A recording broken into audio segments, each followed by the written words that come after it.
counts them all. A team of hearts with plans to share. For every soul we're standing there. It's in the ballot, it's in our hands. Together we rise and take a stand. For every dream, for every need, community spirit is our creed. The vote is here to pave the way, working hard both night and day, delivering hope, delivering dreams. We are the ones who fuel the streams. Every corner, every street, we bring the change that makes us meet. Hand in hand we hold the flame. Together we'll make a lasting name. It's in the ballot, it's in our hands. Together we rise and take a stand. For every dream, for every need, community spirit is our creed.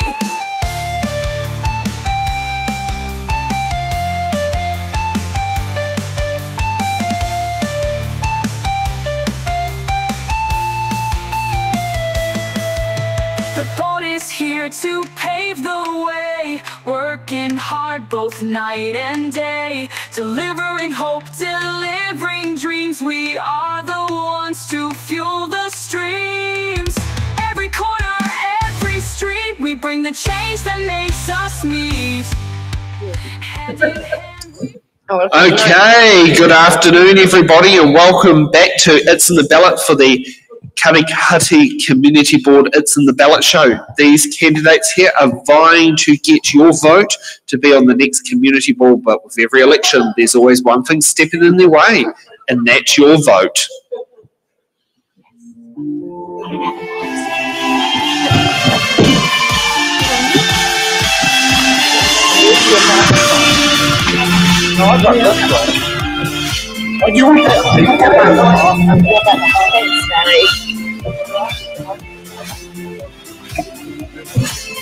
Hello.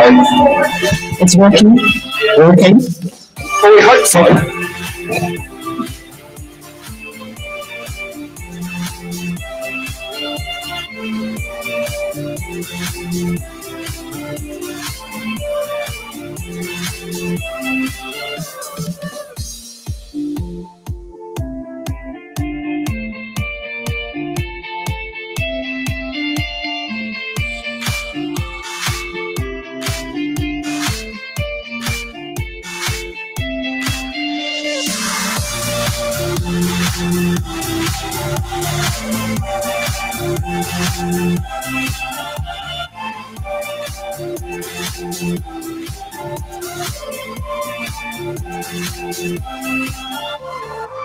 Let's give our candidates a big round of applause.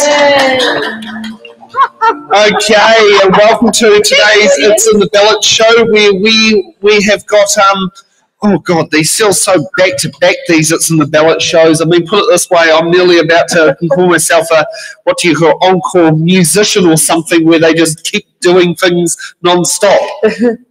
Yeah, okay, so we've got three fantastic candidates here who have decided to put their feet to the It's in the Ballot fire. Let's kick off with Anne with your opening statement of why you should be getting one of those ticks. Well, I have just, I'm at the end of my 6-year term with working as a councillor for Western Bay District Council, and I have decided that I would like to really focus my energies in our Katikati Township. So that's why I'm running for community board and no longer standing for council. I think that I've learned a lot during the time with council. I've got very good relationships with the staff that I will be able to put into practice should I be elected as a community board member, and I hope I am. So what I'd be looking at, one of the questions we'd been asked before was the first, what you try and do within the first 20 days or 100 days. 100 days it was. And I'd be looking to get a meeting with NZTA, get a group of people together to talk to NZTA so they feel comfortable about what would be the next step, would be presenting themselves in front of the community and to hear what the community issues are about our state highway going through our town. We have other state highways that are going through a town, very close to us. They have had an upgrade of their footpaths and roading, and I believe it's our turn to have ours done. These footpaths that we walk on today, much of it is what it was when I grew up here as a girl. We deserve better. Okay, thank you for that. Next up, we've got Candice. Kia ora tātou. First, I just want to say a huge mihi. Thank you for the It's in the Ballot opportunity to speak. I'm standing for Community Board because, and also for the Katikati War Beach Councillor position. I believe that I bring a fresh new perspective and a woman's perspective, and also a mother and tangata whenua as well. So I'll bring those into my role, and I love to meet the community and get to know the many, many different diverse people that we have in our community. I will engage also with rangatahi. So at the moment I'm currently doing placement at Katikati College, so I have a great scope and working with our young people and informing them that they can even make their own youth council, which I think is a great opportunity to have their voice heard, and the community board can also allow the youth to have their input into the decisions that we make at a higher level as well. Okay, thank you for that. And next up, we've got Barry. Hello, look, my name's Barry Ebert and I'm standing for the community board here. I moved to Katikati about 4 years ago this Christmas, and I'm presenting myself for the community board primarily because I think that I've had a lot of experience working with local government, with local councils both in Auckland, Horowhenua, Whanganui, Wellington, and also in central government, both in the executive and on the parliamentary side. And I've got and within the bureaucracy actually, within a number of ministries. So I've got a very good handle on how the place works, like how it actually works, not how they tell you it works. And I think that, you know, now that I'm retired, I've got a lot of time on my hands and I'm available to advocate and represent this community. Okay, now let's get to the box questions here. So this is where candidates are going to have to sit there and work as a bit of a team here for our community board shows.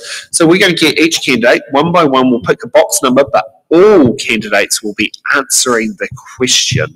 So, Anne, what will be the box number you'd like to pick? You've got between 1 and 9, or between 9 is Tahi and Iwa. The number I pick, will you read the question for me? Oh, I'll read the question out. Okay. Yeah. Okay, I like 9. I've got a good feeling about 9. No problem. And let's see what what comes out 9. So we've got F for Foxtrot. What factors currently support community gardens in your area, and what actions could be taken to improve or create new ones? Well, that's a very timely one, because I don't actually think there's a lot of action in terms of our community gardens. We do have some very good gardeners with council who do put some lovely plants just in one area, which people will know probably down as the,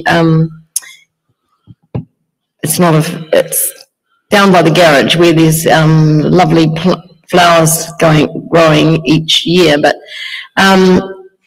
there are community groups, and I'm one of them, Open Air Art, that did have a huge amount of volunteers that used to do our community gardens. Well, of course, volunteers are very short on the ground at the moment, so we there used to be townsmen who were engaged out of council. There was a separate job paid for by council that attended to all those sort of things. So I sort of advocate with council that we actually go back to having a townsperson who is on the spot looking at that sort of thing and can put into practice anything they see that needs to be done, where sometimes things that need to be done can take days, months to be attended to.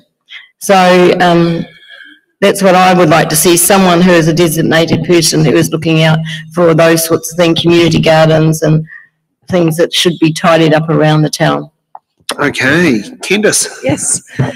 Factors currently that support community gardens. I strongly believe that to facilitate and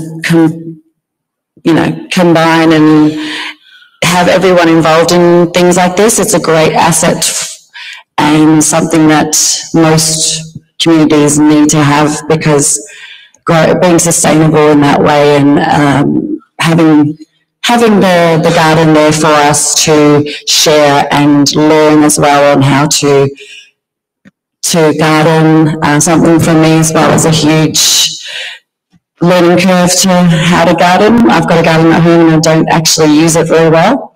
But yeah, it'll be a great opportunity as a community board to facilitate and help these kinds of initiatives happening in our community with our gardens. I know there is a business at the moment that runs it for children to learn how to garden, and we also have the Marae Garden up by what's the AMP Showgrounds. There's a community garden there, but I don't, like Anne said, I don't see much community communication with what's happening in that space. Okay, Barry. Well, one of the things that I found really interesting when I first moved here was I live sort of over the back here, and down by the stream, when you go through, there's actually a whole bunch of fruit trees along there, and they're sort of been planted there by people in the past for anybody to just go along and basically pick the fruit as it matures. And I thought, just what a fantastic idea. I've never seen that before. And it's something that we can maybe expand on. It's more of an orchard than a garden, I suppose, but the garden's the same thing. In fact, the kindy that's not far from me, I remember I did a whole load of swan plants for them, and then they were told, they weren't allowed to plant the swan plants because the kids were actually growing veggies, but they weren't allowed to put the swan plants in. So, and the kids were really annoyed. So we got together and we did something a bit different, so they could watch the caterpillars and the butterflies and things like that. No, it's not food, but it's the same deal. Okay, now, we don't normally have buttons on here, but Anne needs to expand on her answer. Yes. I was focusing mainly on the gardens around Katikati Township, but and completely forgetting about the other ones that are around the town. The same thing would apply. The council would be very reluctant to make additional work that the mowers have got to go around and things like that. So once again, the same thing would apply. We still need that townsman that would be able to cover those sorts of things, the maintenance of those community gardens. But the Kaiway is amazing.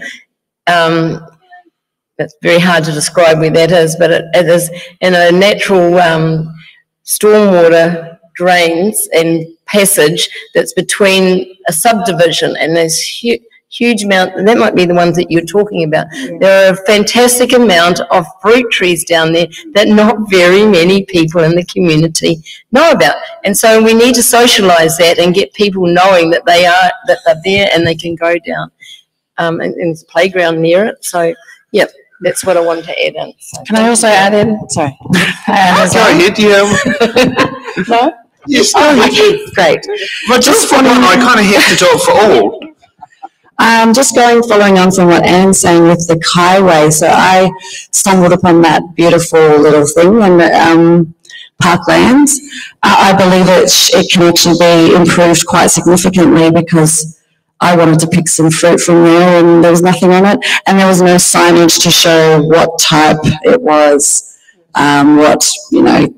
type of fruit. There's lots of different Varco down there, so I think that needs a little maintenance and looking at as well, and definitely upgrading the playground, because it's not really, I don't know how long ago it's been there, but it would I would like to see it upgraded significantly.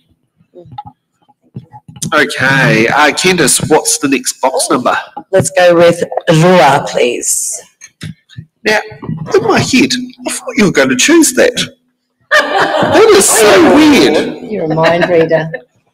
Okay, we got I for India. How can the community board contribute to civil defence and emergency management in our area? Awesome. So the community board can work with the emergency management. So we have the St. John's alarm that goes off quite regularly here, and that's something that's quite key, and we all know when that's going that there's something happening that needs attention. So with the community board and working in civil defence, that would, I know a lot of Mud-Eyes as well, we have our own teams that are working in that area, and they're trained.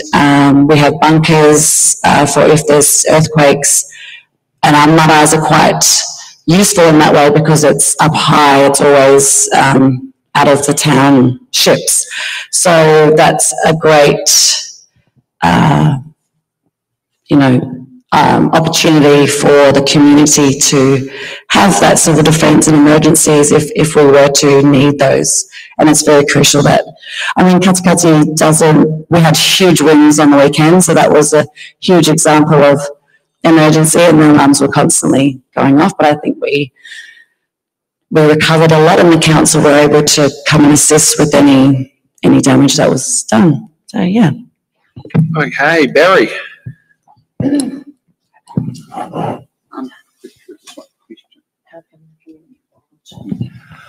Well, I think primarily, look, it's about the volunteers. I know we just had a pretty nasty weekend, and yeah, the siren was going off endlessly, although I escaped a bit of it. I was out at Pukahina on the Saturday night, but when I got back, I lost a fantastic lime tree, which I'm really gutted about. But it's the volunteers who are doing the work, and I think we need to do whatever we can to support them in any way we can, and advocate for them, actually. If they need better equipment, for example, then we ought to get in behind that, and we ought to push the central and local government authorities to make sure that they get what they need. I can't really add much more than that. Okay, Anne. Okay, well, I know our community worked very hard to support those in need, and I just think back to the days of COVID when people were going from house to house, making sure that people who were living on their own were fit and were well cared for. But as a community board, I think that we should actually meet with our groups before disaster happens, so we're aware of what is out there in our community. So we could, we have workshops alongside our meetings. We can certainly call particular groups. We may not be able to call them all in at the same time, but learn about where they are, what they do, and make sure that we know how they can be easily contacted and rally together in the well, hopefully unlikely event of a disaster. But the community board should be aware of what they can tap into in the community. So that's what I would do. Okay. Barry, what's the next question box we're getting out for the team? No problem. We're all in single digits. Okay, we got E for Echo. What community projects would you be happy to support for community board grants? Well, I think that's a really good question, because I think the bottom line on all of this is that I think our rates are out of control, and 30% over the last 3 years, and it just can't go on.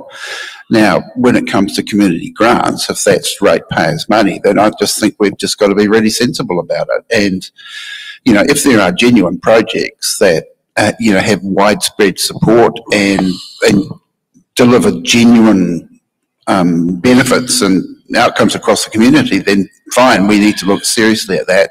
But to be honest, as a board, I think the board needs to learn to say no to some people and say, look, I'm sorry, we just can't go there. I think we've reached the end of the line when it comes to just basically saying yes to people. I think we've got to start saying no to people, actually, to be honest. And it's not going to be of any detriment to the community because, so long as we maintain vital community services that we've already got running, then I think that should be our focus. And any new stuff that, like I said, that really does benefit the wider community, we should go for that. Okay. Anne? I'm probably at a little bit of an advantage as I've been on the community board for 6 years now, and the community board grants are not high. They're $8,000 to $12,000 a year.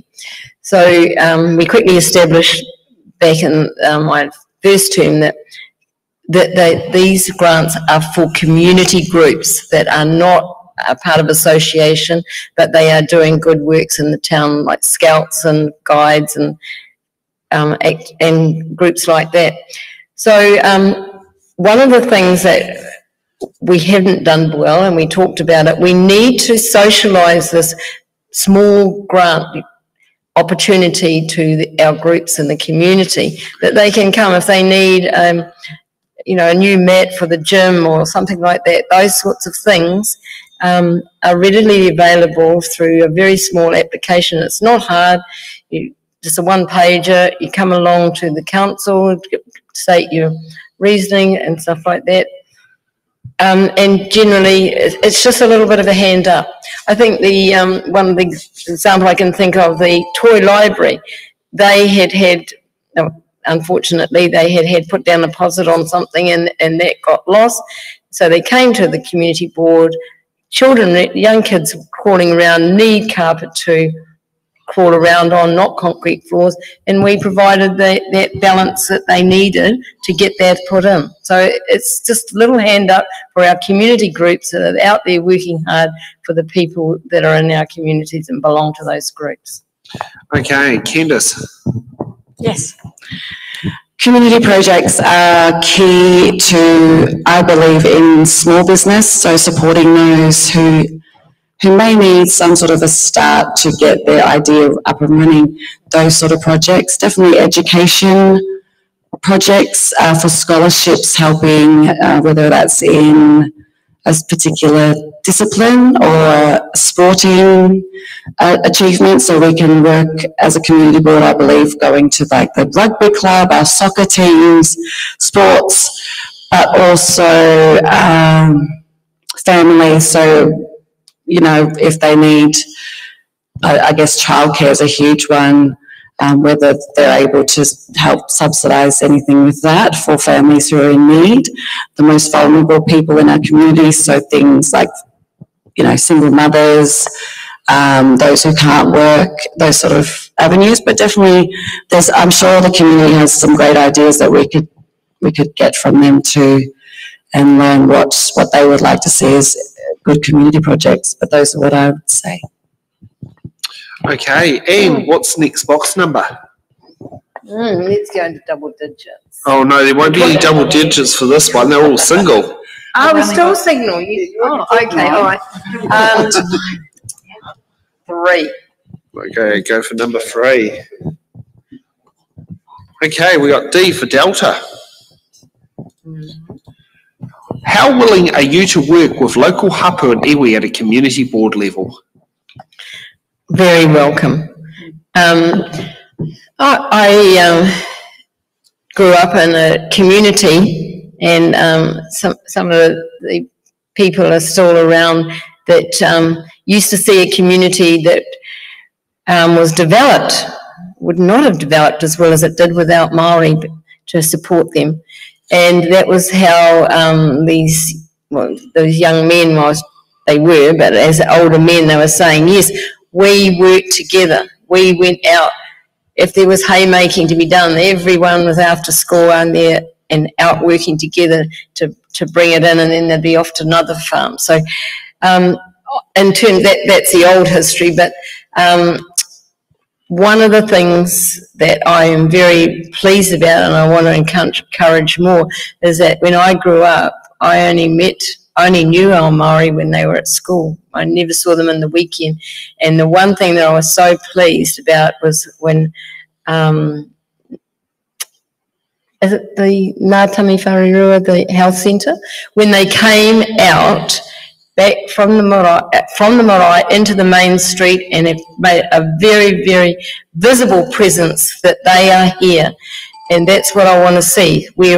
I want to see more of that and work towards to support them. And that organisation, Health, it's not just Māori that can benefit from that. They have doing an amazing job and they've grown from strength to strength. And I want to see more of that in our community. Okay, Candice.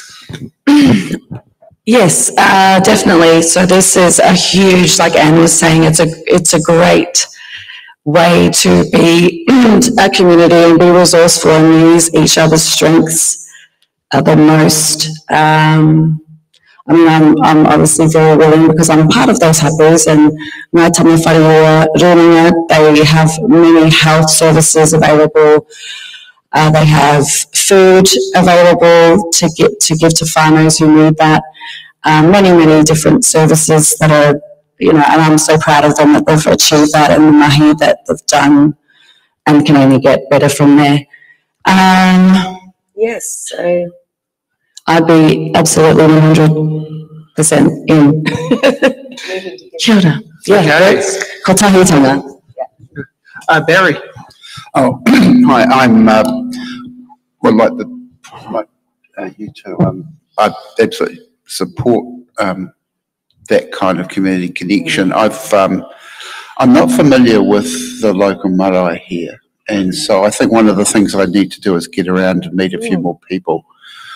But I did when I spent some time as the Chief of Staff to the Mayor of Auckland Council, and we had 14 iwi, and one of my jobs was to get around, and we did the maunga, for example, in Auckland, and I mean that was a tremendous piece of work, and it was really easy, and it was fantastic work actually. So I mean I sort of used those same skills and experiences. I also spent some time as communications manager for the Waitangi Tribunal under Judge Joe, and so yeah, I'm familiar with the iwi politics, if you like, and yeah, so I'd just like to get around and make myself known. Okay, Candice, what box number?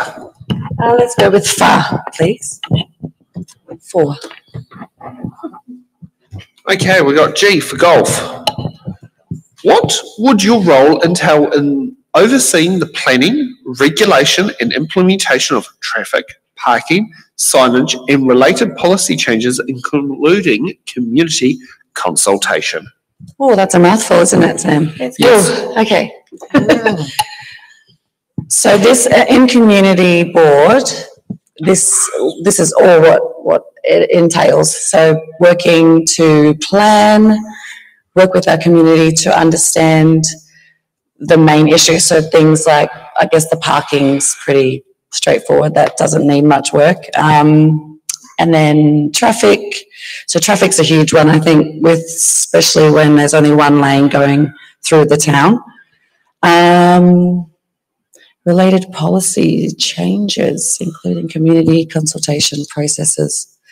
So that's just a matter of being transparent with the choices and opportunities that the community board can offer to the community, so they're aware of these issues that are happening in our town, and that's what I would do. Okay, Barry. In terms of, sort of roading's in two parts really, isn't it? Because there's local roads that are the responsibility of the district council, and there are the main roads that are responsible of NZTA. In the past, I've had a lot to do with the NZTA. I think they've done a shocking job here, to be honest. I mean, they really have. I mean, the nonsense that's going on, like at Wrights Road and other places around. I mean, it's just appalling. I mean, they've got these consultation people that are out there. I don't know what the hell they do, to be honest. I'd like to meet a couple of them, to be honest. So that's the sort of state highway side of things. In terms of the local roads, I mean, just back here, Fairview was resurfaced, and it's just appalling. I mean, the surface has come off. I mean, as ratepayers, we paid for it, and if it was my driveway, I'd be saying, well, I want my money back. Actually, it's just appalling. Yet no one's going to do anything about it. So, yeah, maybe that's something I could look at. Okay, Anne. Well, I'll just come off traffic quickly. Well, hopefully people are happy that we have got a few more parks and a better configuration for the traffic flow out the back of the hall. And in terms of signage, I agree. We need to have a big sign out somewhere between the Four Square and the hall that lets people know that we have this parking area out the back. So it encourages them to stop and spend money and spend time in our lovely town. So that's what I say on that one. In terms of related changes, including consultation, I think we've got a lot more work to do with that. It's something that I have never been really totally pleased with how, and Rodney Joyce has the same view of me, that I don't think council does very well. In fact, on my valedictory speech after leaving council, I said I do not think social media is enough to be able to get the message across to your people. You've got to actually front them. And so we'll see how that goes. Maybe I might be able to pull a few things if I am invited onto the community board. But the process of consultation, we do need to take our people with us. And we need to probably see them more often, and I think that that's a role that we can play very well in our communities. And with the new community board that's going to be formed, and I've spoken to the current mayor and the commissioner who has looked at the way that the representation review went, has actually said that the community boards need to have more role or powers in the community, and I will be certainly making sure that we get that from the council. And I'll be honest, as a person based in Wellington, if I didn't book this venue, I would never have known about that car park. Yeah. You've literally sat down there and actually did it. I look on Google Earth, I was looking at the front. Yeah. So, car parks here, big I gotta say, like a big neon sign, but. I went down to the library to pick up some stuff, and there was a car park. Are you recording? Because it wasn't there, but wasn't there before. Yeah. Okay. Barry, what's the next box number? What have we got left? Got 1, 5, 6, 8. Let's try number 1. Okay, we got H for hotel. How accessible is the current community board, and what steps would you take to improve its accessibility if needed? Well, look, I have to be completely honest, and I didn't really. I mean, I'm familiar with local government structures and what have you, but I wasn't really sure that there was an active community board here. I've been here 4 years, and I hadn't really seen. I didn't know whether they met, how you could interact, what the role of the community board was in Katikati and in the district. So for me, it was pretty much invisible, and I think that that's something that we need to spend a lot of time and effort on, to be honest. And because there's no point.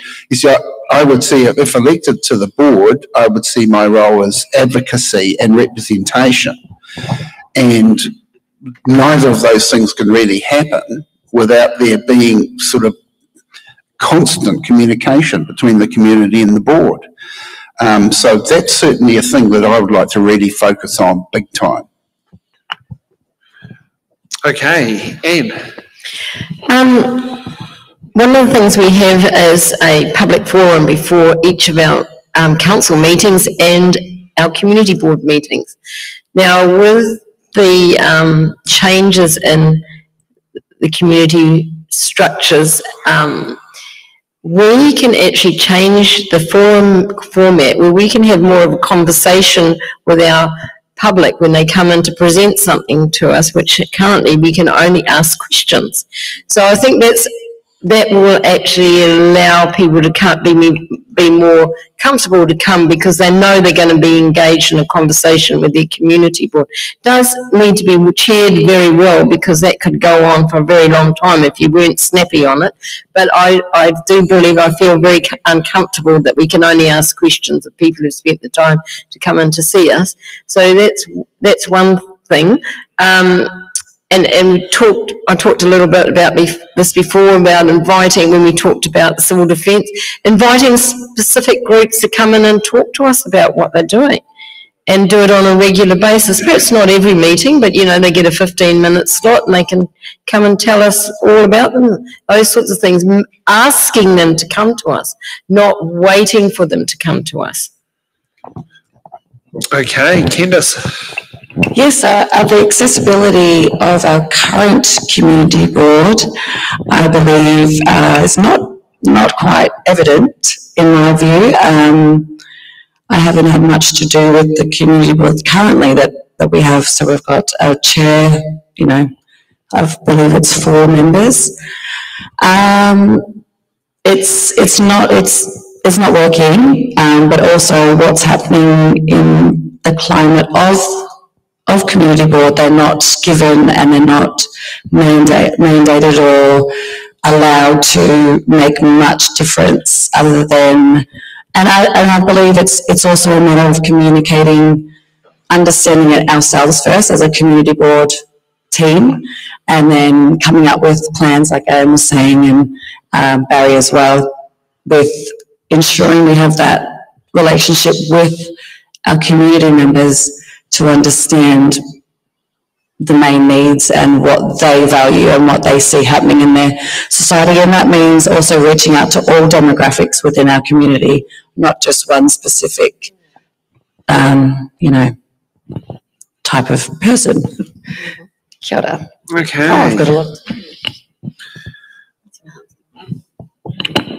Okay, Anne, what's the next box number? 5, 6 or 8?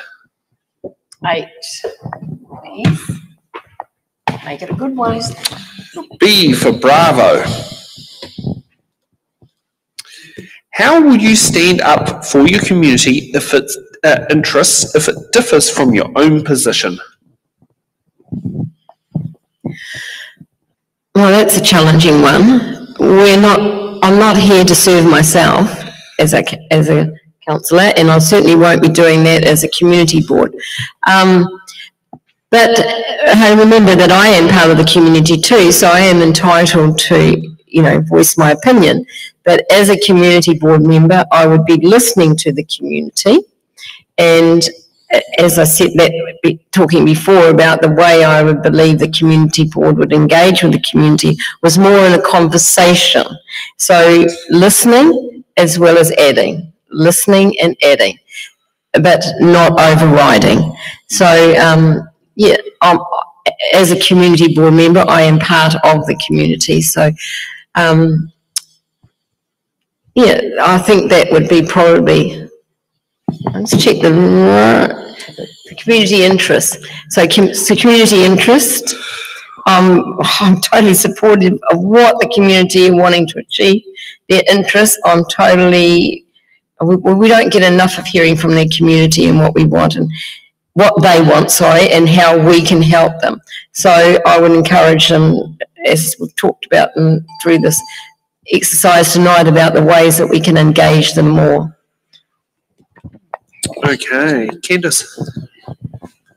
So my belief, I show, when we have different opinions or different ideas, it's definitely key to understand and listen to what the other point of view is, and then being strong in your own belief in what you think is right and how you see it, because not everyone's going to see an issue the same way as you. So just it's about educating and sharing the knowledge between each other to see a different point of view, because I might be missing something little, or someone else might come up with a different view as well, and then that can contribute to the main issue that we're trying to all overcome and find a solution for.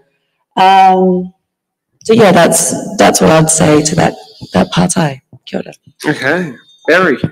Well, as I said earlier, I mean, my focus really is about advocacy and representation, and I mean, I simply don't have agendas. I don't have pet projects.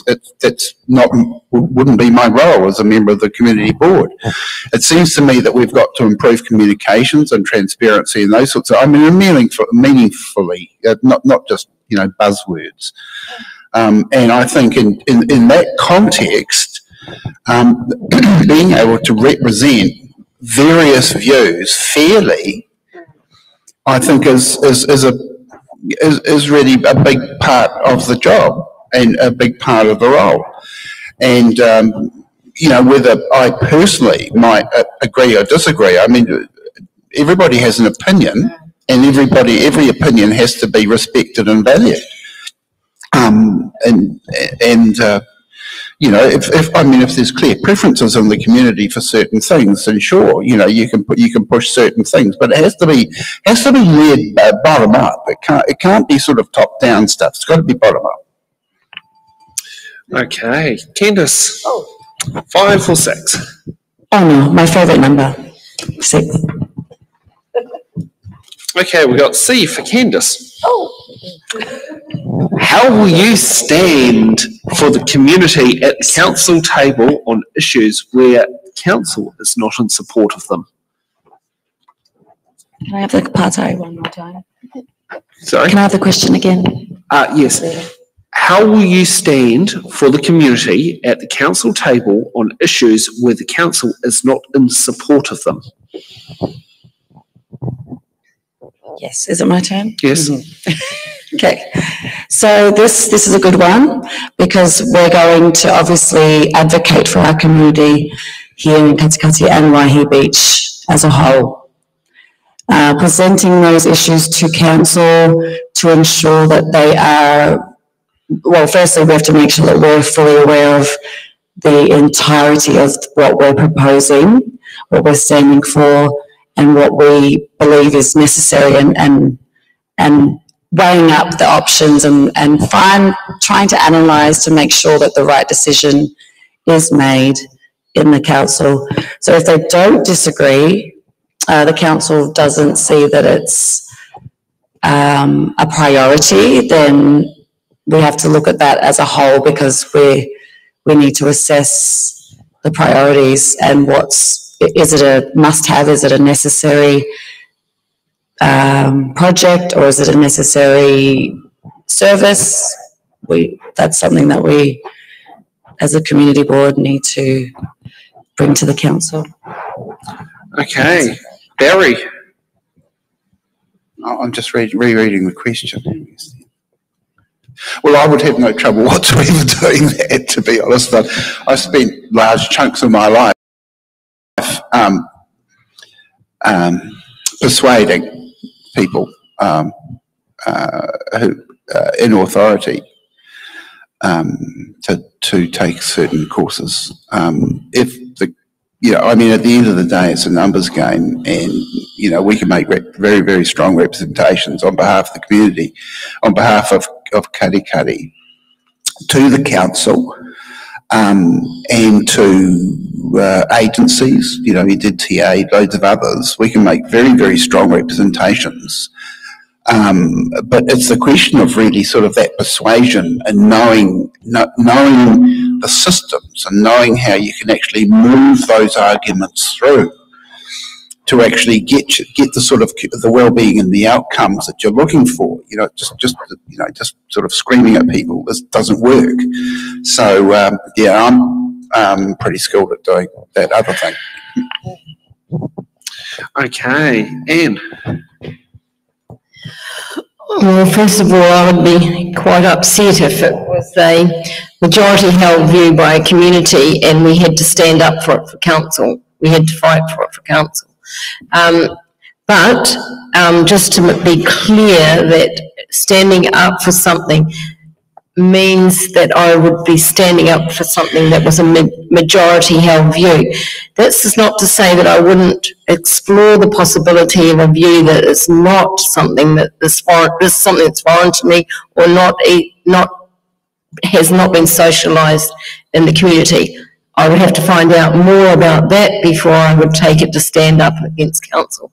But the point would be to be looking, using what I've seen council put out, putting their words back into the framework at council and trying to, you could even target individual councillors. That's always a good way to do it before you actually get to the table. So you've influenced them and not brainwashed them, but you've given them a reasonable reason why they should think differently.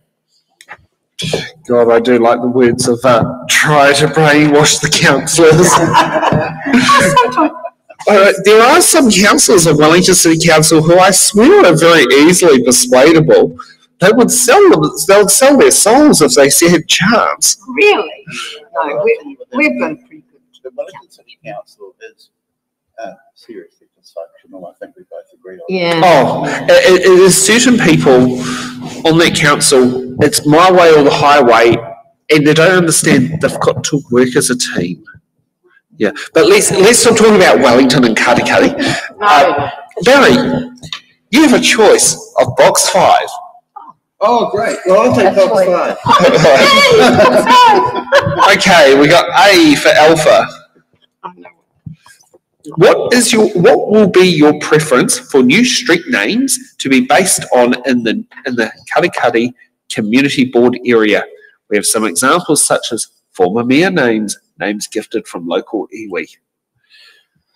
I haven't really given this much thought, to be honest with you, but I thought that street names were quite often determined by the developers of, and they sort of, unless there's some kind of pushback from the locals, they kind of get to just, there's a bit of rubber stamp thing that goes on. So, I mean, unless there was something that was truly offensive or silly or just didn't kind of match the mood of the community or the mood of the place, then, maybe, there's, room for dialogue there. But, I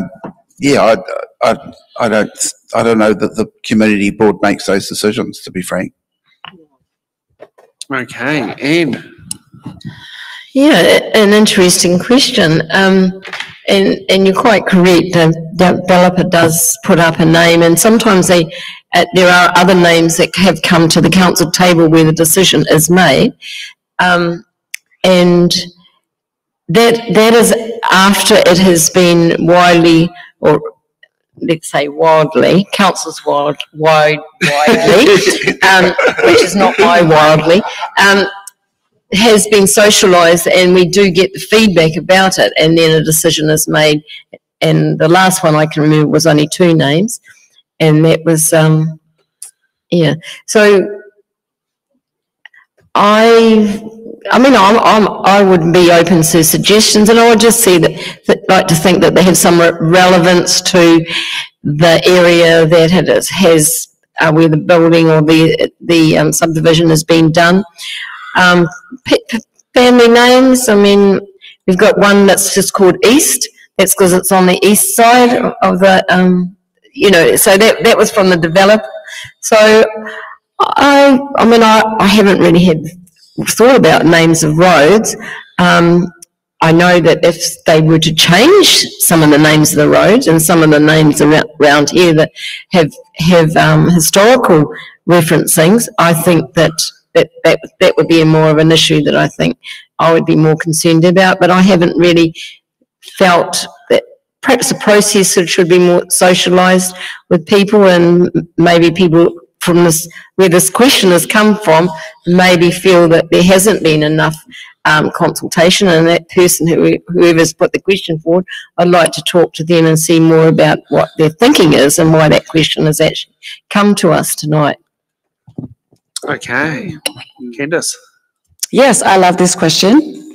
This is a great one. So for the namings of roads, if you look at towns or along throughout the whole of this country, of New Zealand, Aotearoa, they have significant purpose with naming roads. And they always have a meaning and a purpose, whether you're aware of it or not. So with naming roads, if we were to create a road, because there's a new development of housing being created now in the back. So those names, I'm not too sure they're saying that it's the developers, but I believe that it should be a discussion, whether you're a developer or not. It should definitely be something that is in line with and representing of the area of where the actual whenua is, and that comes again into the hapu and the iwi whenua, and they're aware of those specific locations of where they're putting their housing or whatever they're putting on there and on those roads. I'm strongly don't think that it should be mere names. That's just what how I look at it. So. Kia ora. As long as you've got no problem with in Carterton, I know it's a long way away, but they did name one of the street names Georgina Bayer Way in commemoration of Georgina Bayer. Who's that? Who is that? Georgina Bayer? Oh, we're on an education session. We're on an education session today. I don't believe in that. Yeah. Georgina Bayer is the first transgender Mayor of New Zealand, who later became the first transgender Member of Parliament, and is believed to not just be in New Zealand but the world. Yes, in 1995 is when Georgina became a mayor, and then in 2000 she managed to take what was a safe national seat of the Wairarapa and put it into the Labour Party. But it's because and one of her campaign techniques was what she did was known as the unofficial pub crawl. So she'll go around to all the pubs in the area and have one drink, because she had no money, because mayor's salaries don't pay much, and had a drink in every single pub. If she saw a farmer fixing the fence, she'll pop over, have a talk, probably help fix the fence. Yeah. It's like, you've missed out on something. You've missed out on something, because Georgina is absolutely awesome. That's great. Yes. Yeah. That's great. No, she passed away. Oh. Yeah, no, renal failure. So the kidney only, I think, got her 7 or 8 years. It wasn't that long. It got her, a decent new lease of life, but unfortunately, Real snappy dressing. Oh yes. She's a real character, right? Oh yes. Yeah. So yes, that's a former mayor who. That's cool though. Yeah. I would allow that. That's fine. Oh yes, yeah. Okay, now let's get ready for hard-hitting questions.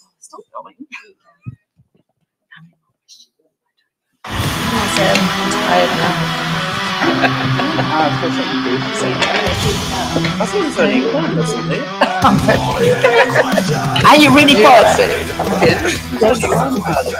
Oh, thank goodness. It's just a lot of water. Like this.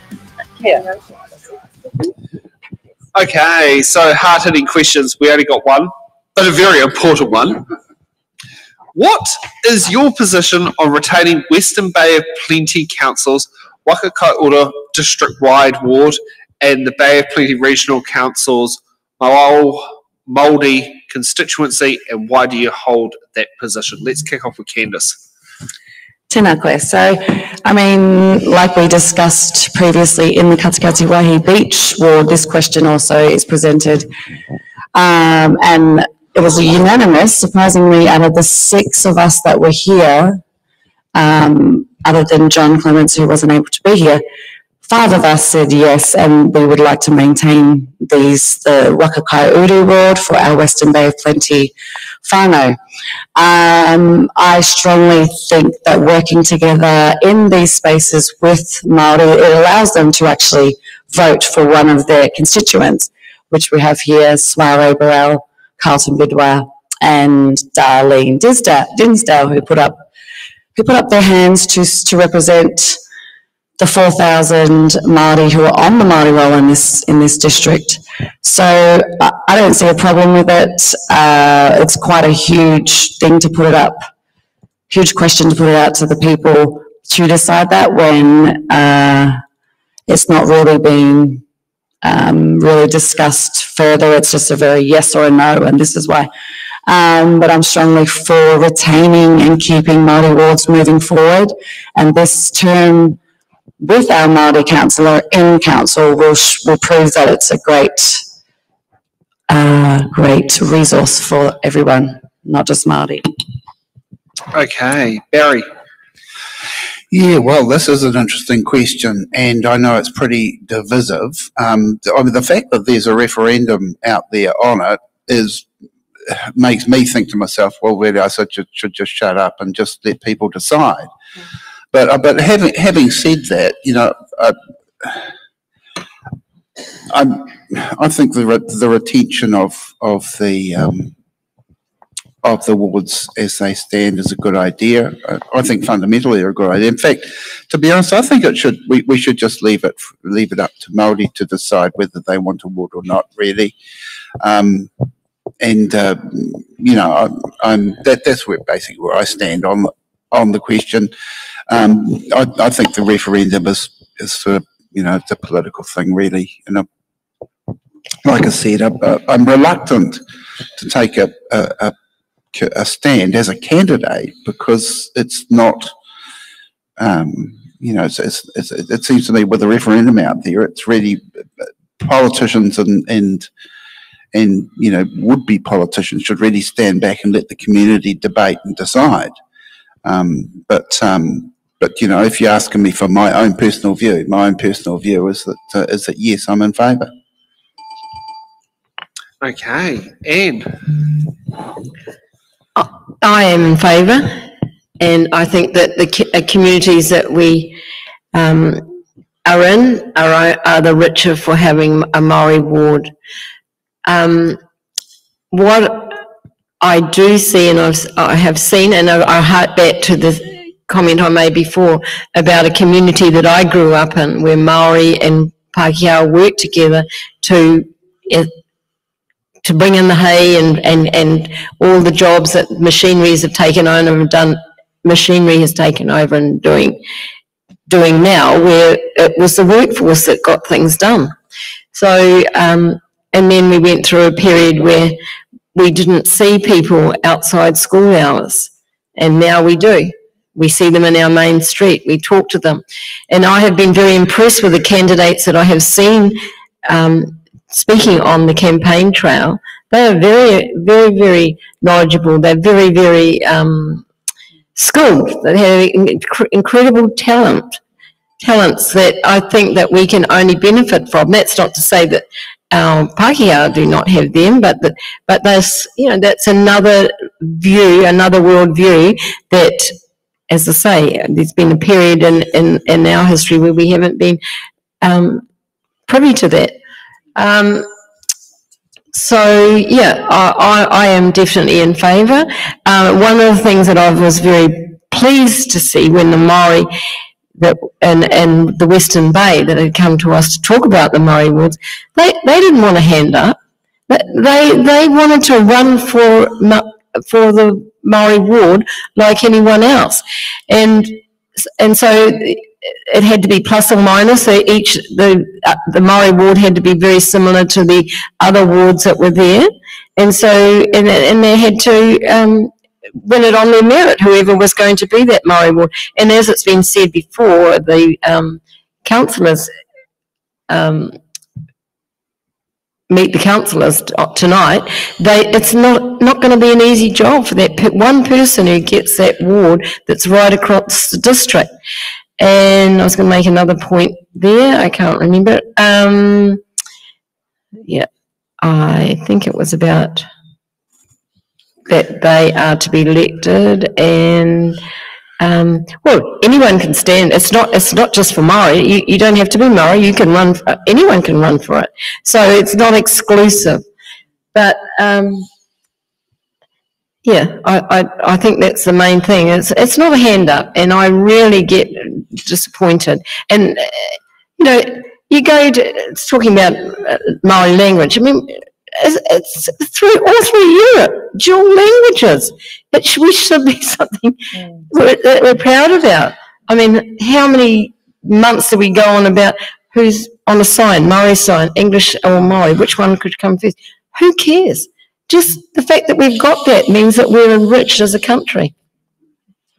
It's actually quite interesting, but your brain tends to remember, it tends to remember the second half of the sign, not the first half, if you have a dual language one. So the ones who are insistent on putting the English above the Māori means they're going to sit there and miss school and just see kura. Yeah. So it's kind of favour if they drive around Wales or Sorry. Yeah, we're still going. One more question. That's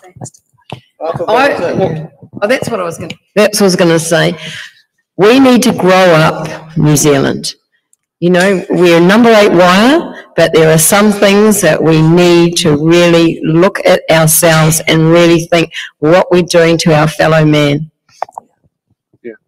Okay, let's get to closing statements. Barry, you get to go first with your closing statement, why you should receive one of the tips. Oh, well, look, like I said, what I'm basically offering the community, I'm retired now, I've got time on my hands, and I've got basically a lifetime of experience of dealing with issues in central local government and in the corporate world, and international issues. The thing that I'm really striving for, I think that I'm offering basically is advocacy and representation. And like I said, there needs to be transparency, and there needs to be much better and clearer communication between the community and their representation. So the advocacy is well founded, and like I said before, a clear an understanding of the ways of the world, as it was, how things get done, will certainly be a huge advantage. So that's really basically what I'm offering. Like I said, I have no personal agendas, thank you. Vote for me. Okay, Candice. I would love to have your tick out of the, I think it's 7 of the candidates running for this community board, one of the 4 ticks, because I'm authentic, and I stand for what I believe the community is telling us to do. And also I'm very observant, very good at listening. I have 3 babies, so that takes up a lot of my experience. So I use those skills, leadership skills, being able to have good relationships within the team that you're in, within our community board. I'm very resourceful. If I have a problem, I like to attack it and get to the bottom of it before I can go to sleep. So, and I'd love to have your vote. Go with what you decide is who represents you the most. I definitely love the people next to me, so I give them a tick too, mainly. And thank you again. Okay, and Anne. Yes, I too would be very happy to work with you too on the community board, and may we win. So I said it before, I think that I'm in a prime position now to be able to give back fully to to the community that I grew up in and the community that has changed around me in such a vibrant way, with the knowledge that I have learnt through my 2 terms on council. And not only that, but I have been, well, I'm a people person. I was a teacher, so I know how to get the answers from the people without them getting too upset about me asking the questions. So I do have, I do have staff that we're not supposed to talk to the staff, but they talk about me. They know that they trust me, and that's the thing when you get information. It's what you do with it is whether you're going to get information again, and I'm quite skilled at that. So that's what I think I can bring, the connections that I have now with the staff who put into action the things that we want. So that's one.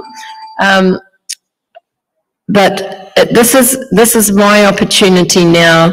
As I said, I was on Waihi Beach board for 2 terms. I've only been on this Katikati Community Board for 1, and there's unfinished business.